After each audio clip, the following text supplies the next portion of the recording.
Today we have Dr. McGuire with us to talk about Bloom's taxonomy. Once again, Dr. McGuire is the Assistant Vice Chancellor for Learning, Teaching, and Retention here at LSU. Thanks for coming in again. Great, it's good to be here. So what is Bloom's taxonomy? Yes, great question. Bloom's taxonomy is actually a classification system that really looks at different levels of learning. And it starts with the very lowest level, which is just memorizing information. Then after that is understanding, then applying, then analyzing, then evaluating, and then creating is at the top. Okay, and that's increasing in terms of difficulty, I guess?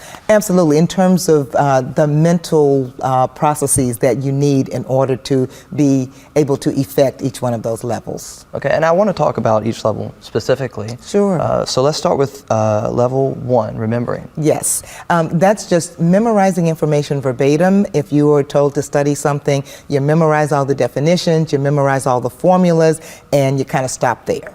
Okay, and the second level is understanding? Absolutely, it's one level up. Not only at this point do you remember those things, but you can actually restate them, put them in your own words, and do what I like to describe as you could take the information, explain it to your 80-year-old grandmother or your 8-year-old nephew in words they understand if you're at the understanding level. And so really, ideally, you would want to study with someone to get to this understanding? That would be great, because if you're explaining it to someone, then you're certainly implementing that understanding level. Okay, and what's the third? The third level is applying, and that's where you not only have remembered the information, you can put it in your own words, but you can use it to solve problems you've never seen before, answer questions you've never seen before. You can apply that information to another task. Okay.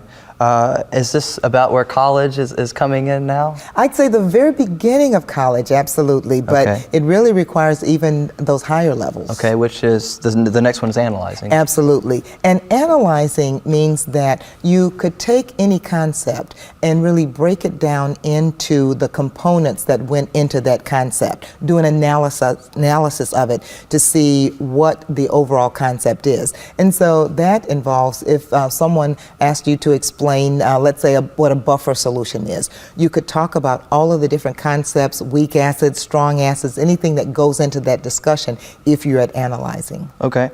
And level 5 is evaluating. Yes, and actually there was an older version of Bloom's, which some of our listeners, our viewers might be familiar with, where the next level was not at the creating level. I'm sorry, not at the evaluating level, it was at the creating level. But now the evaluating level says that you know all this information, you can put it in your own words, you can analyze information. So now you can look at two ideas, two theories, two ways of solving a problem, and determine whether one of them is more likely to be effective than another. Okay. And the last level is creating. Absolutely. And so now that means that you could actually come up with your own theories, your own ideas, your own processes about how something should be done.